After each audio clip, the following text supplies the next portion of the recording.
જુદા જુદા શહેરો પ્રમાણે મળતા સવારના નાસ્તા એટલે કે બ્રેકફાસ્ટ છે ને તે અલગ અલગ પ્રખ્યાત હોય છે.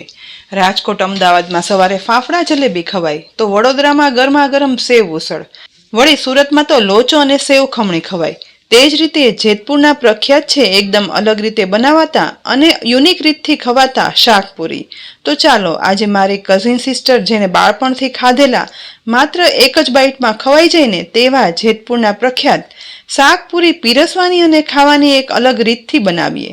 પણ આ વિડીયો જોતા જોતા તમે એ પણ કહેજો કે તમારા સિટી કે ગામમાં સવારે નાસ્તામાં શું પ્રખ્યાત છે. તો બનાવવાની શરૂઆત પોળા વાસણમાં 1 કપ ઘઉંનો ઝીણો લોટ ઉમેરી દેવાનો.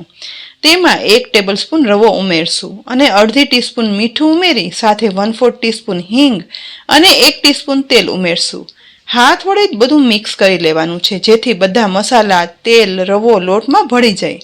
હવે અડધો કપ પાણી લઈ જોઈતું પૂરતું પાણી ઉમેરતા જઈ એકદમ કઠણ લોટ બાંધવાનો. આ લોટ આપણે પૂરી માટે બાંધીએ છીએ ને જેથી કઠણ બાંધીએ ને તો પૂરી ફૂલી અને લાંબો સમય સારી રહે. માપ પ્રમાણે પાણી ઉમેર્યા પછી અહીં એકદમ કઠણ લોટ બંધાઈ ગયો છે તો તેને થોડો એવો મસળી લેવાનો અને એ પછી ઢાંકણ ઢાંકી કૂણવા દઈશું. એ દરમિયાન જેતપુરના સવારના નાસ્તામાં મળતા આ પૂરીનું શાક એક અલગ રીતે બનાવવા માટે ખાંડણીની અંદર 5 થી 6 કળી લસણ ઉમેરશું. તેને આ રીતે વાટી લેવાની છે. આ શાક બનાવવાની રીત એકદમ સિમ્પલ છતાં પણ યુનિક છે. અહીં લસણની કળી તુરંત જ વટાઈ જશે. એ પછી અંદર 1/2 ટીસ્પૂન લાલ મરચું પાવડર, અડધી ટીસ્પૂન ધાણા જીરું પાવડર અને અડધી ટીસ્પૂન મીઠું ઉમેરી ફરીથી બધું સરસ વાટી લેવાનું જેથી લસણ સાથે લાલ મરચું, ધાણા જીરું પાવડર, મીઠું મિક્સ થઈ એક સરસ પેસ્ટ જેવું તૈયાર થશે.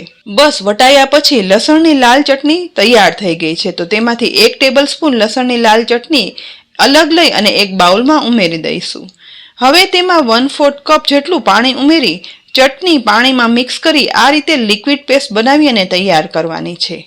આ શાક માટે આ રીતે ચટણી બનાવી અને તેનો ઉપયોગ કરવાની એક યુનિક રીત છે.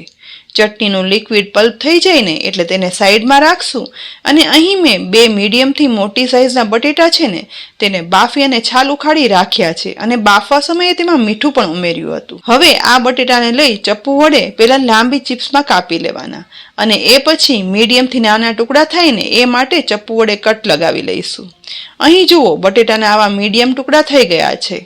તો આ જ રીતે બંને બટેટાના ટુકડા પણ કરી લેવાના. એ પછી શાક વઘારવા માટે ગેસની મીડિયમ ફ્લેમ પર એક કઢાઈની અંદર 3 ટેબલસ્પૂન જેટલું તેલ ઉમેરી અને ગરમ કરવાનું છે. ગરમ થતા તેલમાં અડધી ટીસ્પૂન રાઈ, અડધી ટીસ્પૂન જીરું અને 1/4 ટીસ્પૂન હિંગ ઉમેરી દઈ વઘાર ફૂટવા લાગે ને એટલે તુરંત જ તેમાં લસણની ચટણીની કરેલી લિક્વિડ પેસ્ટ છે ને તે વઘારમાં ઉમેરી દેવાની જેથી આ ચટણી છે ને તે વઘારમાં સરસ સતરાઈ જાય. સાથે સાથે 1/4 કપ જેટલું પાણી પણ ઉમેરી દઈશું જેથી આ ચટણીનો કલર બળે નહીં અને લાલ એવો સરસ જળવાઈ રહે. હવે સાથે મસાલામાં 1/4 ટીસ્પૂન હળદર પાવડર, અડધી ટીસ્પૂન ધાણા જીરું પાવડર અને સ્વાદ પ્રમાણે ચાખી મીઠું ઉમેરવાનું. બધું મિક્સ કરશું. મીઠું અહીં આપણે લસણની ચટણી વાટવામાં ઉમેરેલું છે માટે જરૂર હોય એટલું જ ઉમેરવાનું. ગેસની લો ફ્લેમ પર સહેજ જેવું ચલાવી અને મિક્સ કરતા હવે ઉમેરેલી લસણની લાલ ચટણી છે ને તે ઉકળવા માંડશે. તો આ સમયે વધારે થોડો અડધો કપ જેટલું પાણી ફરીથી ઉમેરશું. હવે આ લાલ વઘારમાં ઉભરો આવે ને એટલું ઉકળવા દેવાનું છે. લગભગ 1 મિનિટ ઉકળ્યા પછી વઘાર ઉકળી અને ઉભરો આવવા લાગ્યો છે. તો આ સમયે બાફેલા બટેટાના ટુકડા છે ને તે આ વઘારમાં ઉમેરી દેવાના અને ચમચા વડે આ રીતે મિક્સ કરી દેવાના. ઉપરથી ખટાશ માટે ફક્ત અડધા લીંબુનો રસ જ ઉમેરશું. હવે બહારના સ્વાદનું શાક બનાવવા માટેની એક સિક્રેટ ટિપ્સ. શાક ઉકળે છે ને એ દરમિયાન બાઉલની અંદર 1 ટીસ્પૂન ઘઉંનો લોટ અને તેમાં 1/4 કપ પાણી ઉમેરી અને મિક્સ કરી ઘઉંની લોટની સ્લરી બનાવી અને તૈયાર કરવાની છે.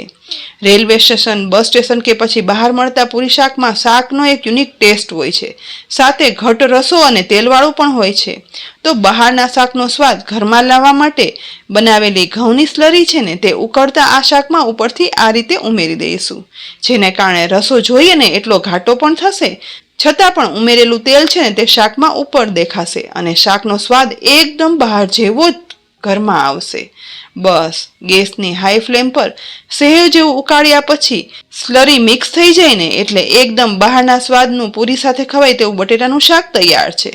તો સમારેલી કોથમીર વડે શાકને ગાર્નિશ કરી દઈએ અને હવે ગેસ પરથી નીચે ઉતારી લઈએ.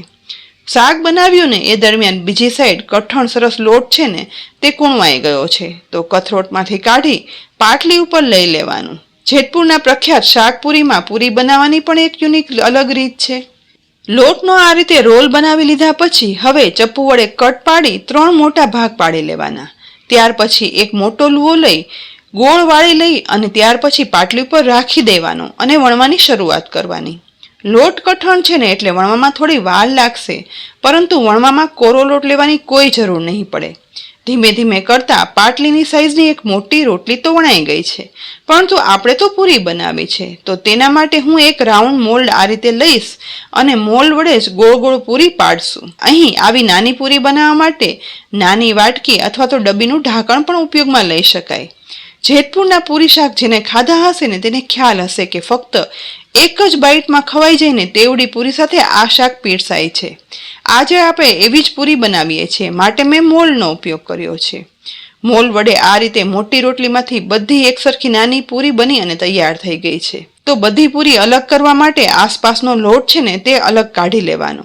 જે લોટનો ઉપયોગ ફરીથી લુઓ બનાવી બીજી પૂરી વણવામાં કરશું. હવે નાની નાની બનેલી આ પૂરીને તળવા માટે ગેસની મીડિયમ ફ્લેમ પર ગરમ થતા તેલમાં સહેજ લોટ ઉમેરી અને પરફેક્ટ તેલ ગરમ થયું છે ને એ ચેક કર્યા પછી બનેલી નાની નાની પૂરી છે ને તે એક પછી એક ગરમ તેલમાં ઉમેરતી જવાની છે. અહીં જુઓ ના, પૂરી ઉમેરતા જ ફૂલી અને દડા જેવી થઈ રહી છે અને તેલમાં ઉપર પણ તરવા લાગે છે. બસ એક વખત બનાવેલી બધી નાની પૂરી ઉમેરી દીધા પછી ધીમે ધીમે સાઈડ ચેન્જ કરી અને પૂરી તળવાની છે. નાની નાની ગોળ દળાપૂરી બનાવવાની રીત જેટલી અનોખી છે ને એટલી જ અનોખી રીત આ પૂરી પીરસવાની અને ખાવાની છે. અહીં જુઓ કેટલી સરસ નાની પૂરી બની ગઈ છે. રવો ઉમેરેલો હોવાથી આ પૂરી ઠંડી થશે ને તો પણ આવી સરસ ફૂલેલી રહેશે. ગોલ્ડન બ્રાઉન તળાયેલી આ પૂરીને હવે તેલમાંથી નીતારી અને બહાર કાઢી લેવાની અને એક ડીશમાં ઉમેરી દઈશું. પૂરી જોઈને જ ખાવાનું મન થઈ ગયું ને, પરંતુ નાસ્તો ખાવાની રીત તો જોજો. આ રીતે બીજા લુવામાંથી પણ વણી પૂરી પાડી અને તૈયાર કરી લેવાની છે. અહીં બધી પૂરી તળ્યા પછી પૂરી સાથે પીરસવા માટે બટેટાનું શાક છે, તેની સાથે પાપડી ગાંઠિયા અને ડુંગળી પણ પીરસી છે, જેનું કોમ્બિનેશન આ પૂરી શાકને એક અલગ જ ઓળખ આપે છે. પરંતુ પાપડી ગાંઠિયા અને ડુંગળી સાથે ખવાતા આ શાક પૂરી ખાઈએ ને એ પહેલા સાથે તેલ ગરમ છે ને તો થોડા એવા તીખા લીલા મરચાં પણ તેલમાં ઉમેરી તળી લઈએ, કારણ કે નાસ્તો છે ને તે લીલા મરચાં વગર તો અધૂરો કહેવાય. હવે બનાવેલી ગોળ દડા જેવી પૂરી કઈ રીતે ખવાય છે ને તે પણ બતાવું. તેના માટે નાની નાની પૂરીને એક ડીશમાં સમાય એટલી લઈ લેવાની છે. ડીશમાં ગોઠવ્યા પછી પૂરીમાં ઉપર તરફ પાણીપુરીની પૂરીમાં હોલ પાડી અને એ રીતે હોલ પાડી દેવાનો છે. હોલ પાડ્યા પછી અંદર બટેટાનું શાક છે ને એ થોડું થોડું આ રીતે પૂરી ઉપર રાખવાનું.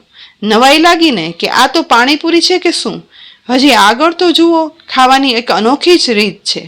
હવે હોલ પાડેલી પૂરીમાં શાક ઉમેરાઈ ગયા પછી ફાફડી ગાંઠિયા લઈ તેને પણ ઉપરથી એક પછી એક પૂરીમાં શાક ઉપર ગોઠવવાના છે. ફાફડી ગાંઠિયા ઘરે સહેલી રીતે બનાવવાની રીતનો વિડીયો મેં હમણાં જ તમારી સાથે શેર કરેલો છે, જેની લિંક પણ ડિસ્ક્રિપ્શન બોક્સમાં આપી છે, તો જરૂરથી જોઈ લેજો. બસ બધી પૂરી શાક ઉપર પાપડી ગાંઠિયા ગોઠવાઈ જાય ને એ પછી ડુંગળીના નાના નાના ટુકડા છે ને એ આ રીતે ઉપરથી ગોઠવવામાં આવે છે. અને આ ડુંગળીના ટુકડા ગોઠવાઈ જઈને એ પછી લીલા મરચાં અને ચા સાથે પીરસેલી આ પૂરી છે તે શાક, ગાંઠિયા અને ડુંગળી સાથે એક જ બાઈટમાં ખવાય છે. જોઈને જ ખાવાનું મન થયું ને તો ચાલો આજે ફટાફટ સવારના નાસ્તામાં આ બનાવી જ લેજો અને પછી કહેજો નોર્મલ શાક પૂરીથી એકદમ બનાવવાની અને ખાવાની યુનિક રીત છે. અને રીત ઉપયોગી લાગી હોય ને તો લાઈક કરી અને શેર કરજો. સાથે જ અમારી યુટ્યુબ ચેનલ સબસ્ક્રાઇબ કરી અમારા ફેસબુક પેજને લાઈક કરી અને ફોલો કરી લેજો, જેથી આવી અનેક ઉપયોગી રેસીપીના અપડેટ્સ તમને તુરંત જ મળે. આવતીકાલે ફરી મળશું નવી રેસીપી સાથે. ત્યાં સુધી આવજો.